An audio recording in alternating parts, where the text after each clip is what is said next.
तो हमारे सामने आज एक कहानी है जिसका नाम है एक नई सुबह। हाँ। इसकी शुरुआत होती है शर्मा निवास से। सुबह का वक्त है, थोड़ी गहमा गहमी, बर्तनों की आवाजें। हाँ, और माहौल में ना थोड़ा तनाव भी है। बहू है रिया, शायद थोड़ी परेशान है, रोने की आवाज भी आती है। और सास गायत्री देवी, उनके चेहरे पर भी चिंता दिखती है। बिल्कुल।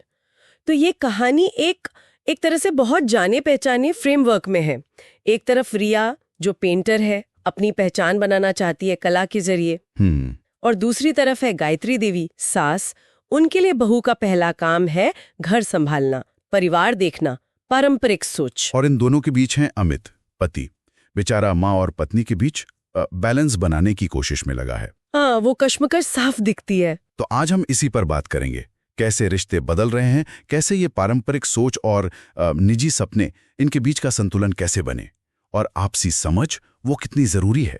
देखते हैं कि शर्मा निवास में ये जो सुबह का तनाव है, ये कैसे एक नई सुबह में तब्दील होता है। कहानी में एक मोड़ आता है, एक टकराव का पल। हाँ, वो आर्ट एग्जीबिशन वाला। हाँ, रिया की एक बहुत जरूरी एग्जीबिशन है, लेकिन घर में पूजा है। और गायत्री देवी साफ मना कर देती हैं, कहती हैं घर की बहू हो, पहला कर्तव्य घर है, ये एग्जीबिशन वगैरह पाथ में। जी। उनके लिए घर की इज्जत, परंपरा, ये सब पहले आता है। और यहीं पर रिया वो सवाल पूछती है जो शायद कई औरतों के मन में होता होगा, क्या मेरी पहचान सिर्फ मतलब आपकी पत्नी या माँ की बहू होने तक ही है? बहुत बड़ा सवाल है ये, और ये सिर्फ गायत्री देवी से नहीं है शायद। हाँ, ये तो पूरे सिस्टम पर सवाल जैसा लगता है।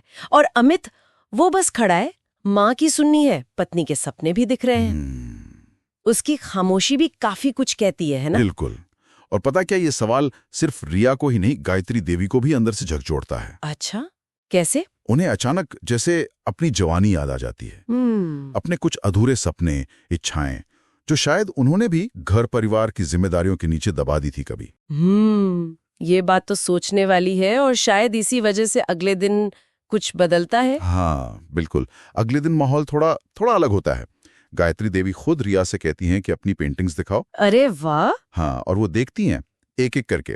फिर एक पेंटिंग पर उनकी नजर रुक जाती है, पुरानी हवेली की पेंटिंग। अच्छा। वो कहती हैं, अरे ये तो बिल्कुल हमारी पुश्तैनी घर जैसी है। कमाल है। और फिर रिया बताती है कि हाँ, ये पेंटिंग उसने उन्हीं कहानियों से सोच कर बनाई है जो गायत्री देवी बचपन में सुनाती थी। ओहो, तो ये सिर्फ पेंटिंग नहीं रही फिर? नहीं, बिल्कुल नहीं। ये तो जैसे गायत्री जी के अतीत से जुड़ गई, उनकी यादें, उनकी कहानियां।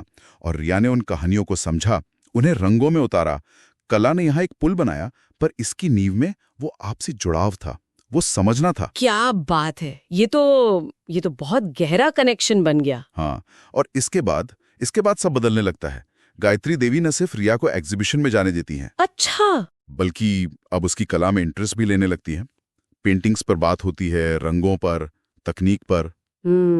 और फिर वो खबर आती है, रिया की एक पेंटिंग को नेशनल लेवल पर पहचान मिलती है, अखबार में नाम, फोटो। अरे वाह, ये तो बहुत बड़ी बात है। हाँ, और शायद इस बाहरी पहचान से भी गायत्री देवी का नजरिया थोड़ा और बदला हो कि बहू में वाकई हुनर है, समाज भी मान रहा है।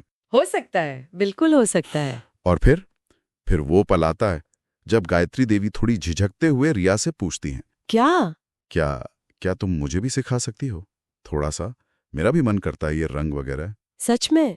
ये तो कमाल ही हो गया। ये सिर्फ पेंटिंग सीखने की बात नहीं है। नहीं, ये रिया की पहचान की, उसकी कला की, उसके वजूद की स्वीकृति है। और शायद गायत्री जी के अपने जो दबे हुए सपने थे, उन्हें भी एक रास्ता मिल रहा है इसके जरिए। बिल्कुल।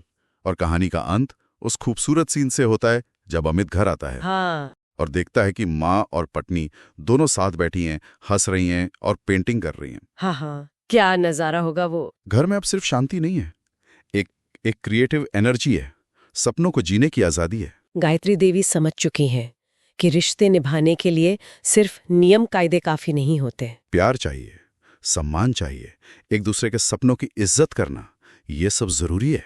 शर्मा निवास में सचमुच एक नई सुबह आ गई है। हाँ, तो ये कहानी यही दिखाती है कि कैसे थोड़ी सी सहानुभूति, एक दूसरे को समझने की कोशिश और सपनों का सम्मान, ये पीढ़ियों के बीच की दूरी मिटा सकता है, रिश्तों को बदल सकता है। बिल्कुल, ये एक संघर्ष से शुरू होकर आपसी सम्मान और और साझा खुशी तक का सफर है, बहुत प्रेरणा देता है। सही कहा। और जाते जाते ये एक सवाल भी छोड़ जाती है ना कि परिवार में रहते हुए अपनी निजी इच्छाओं और पारंपरिक जिम्मेदारियों के बीच वो तालमेल कैसे बिठाया जाए।